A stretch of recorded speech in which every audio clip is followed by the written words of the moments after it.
necessary to avoid voter fraud is spectacularly more fraudulent than any voter conduct it's meant to inhibit.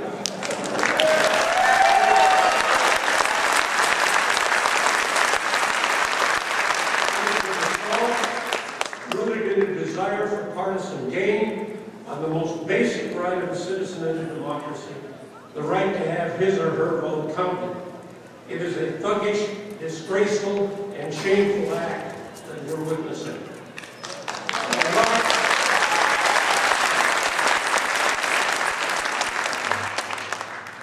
Why, at a time when we need conciliation and cooperation to solve huge problems at the state and the national level, why is all of this happening? Well, let me tell you why I think it's happening. Before Franklin Roosevelt came along and saved capitalism by the intelligent use of government in the 30s, the national government was largely used as a tool to help expand the country westward and to assist business. When FDR took over, he widened the deal. He used the tool of government to provide working class families with stronger wages, improved working conditions, and a retirement safety net by creating Social Security and by guaranteeing workers a seat at the bargaining table. Because of those changes, working families' share of national prosperity steadily expanded, and the huge gap between the economic elite and everyone else steadily diminished. Those actions produced the golden age in American economic history, but the economic elite hated them, and they called Roosevelt a traitor to his class. And when Dwight Eisenhower was elected, key segments of that economic elite were hoping to see the New Deal reversed. But Eisenhower was a wise and solid man, and he said, no way, those are settled questions. And so the hard right worked for years to take over the Republican Party after Eisenhower had left the scene. And with the candidacy of Barry Goldwater in 1964, they finally succeeded. But as you know, he was crushed by Lyndon Johnson in that election. So then the economic elite, the Scafeys, the Bradleys, and the Kochs, and others began to pour a steady stream of money into developing right-wing think tanks, which could be used to produce papers, hold conferences, and inexorably change public attitudes on economic issues. In the last election, they won a huge number of congressional seats, and they think that this is their time to repeal the New Deal and shrink the social contract, no matter how deeply that effort would divide the country. And I have to tell you, what really gets under my skin is that many of them would have us walk away from our social responsibility to each other, simultaneously shout the loudest about God and Christian values.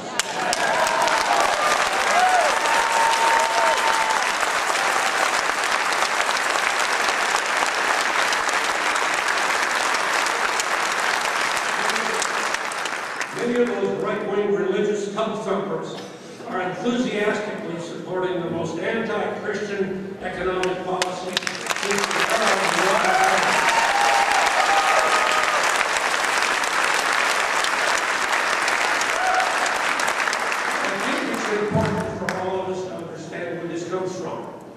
These are not just the random actions of a few conservative Republican politicians. This comes from a zealous fascination with the eccentric, cruel, and crackpot philosophy of Ayn Rand.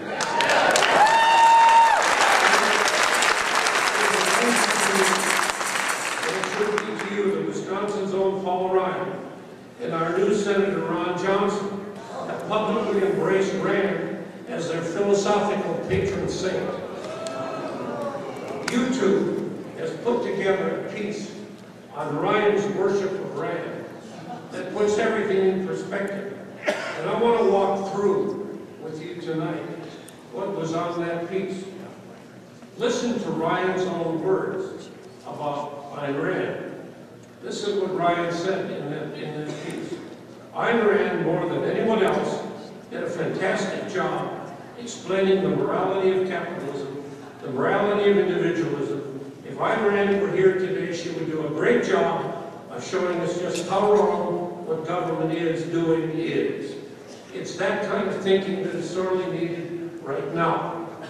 Well, let's look at what that kind of thinking will give us. She had an interview on CBS News years ago with Mike Wallace, the CBS reporter. And she laid out in cold-blooded fashion what her philosophy is. And listen to this exchange. Mike Wallace asked this: you say you don't like the altruism by which we live. You like a certain kind of Ayn Rand selfishness. To which Rand replied, like is too weak a word. I consider it evil because we are now moving toward complete collectivism or socialism. We are moving that way only because of our altruistic morality. Wallace then asked her, one of the principal achievements of this country is the gradual growth of social protective legislation based on the principle that we are our brother's keepers. Rand replied, I feel it's terrible. You are moving toward destruction unless all of these welfare state constructions are being reversed and rejected. Read Social Security and Medicare into that. Wallace then said, you are out to destroy almost every edifice in contemporary American way of life. Our Judeo-Christian religion, our modified government-regulated capitalism, our rule by majority will. It is said that you scorn churches and the concept of God. Is that accurate?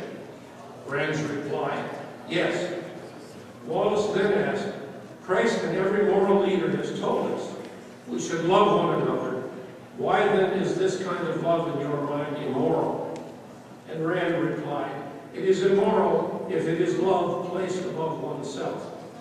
Then comes the clincher, and listen to this. Listen to this. Wallace then asked, and if a man or a woman is weak, are they then beyond love? Is a man then beyond love? Rand replied, he certainly does not deserve it. He is certainly beyond it. And Wallace then sums up, then there are very few of us in this world who by your standards are worthy of love.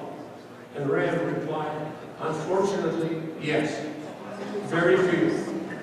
This is the philosophy that is behind Paul Ryan. It's the philosophy that's behind Rod Johnson.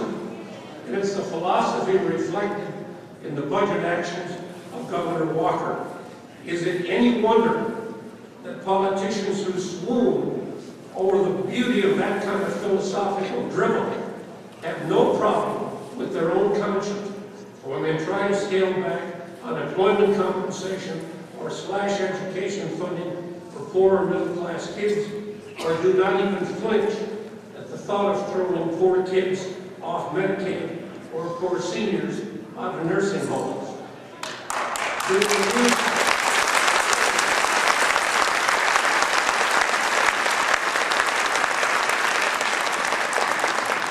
you really believe in that dog-eat-dog Darwinist survival of the fittest philosophy for America?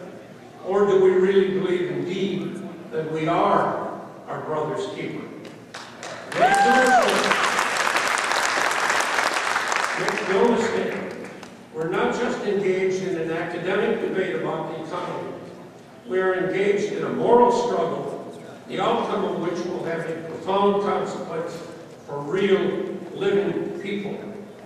This is a time for choosing. Whose vision for America, whose vision for Wisconsin do we share? Do we stand for a decent balance between individual and social responsibility in the tradition of FDR, of Bob La Follette, of Gaylord Nelson, or the Cope, Walker, Ryan, Rand vision, which is utterly devoid of social responsibility?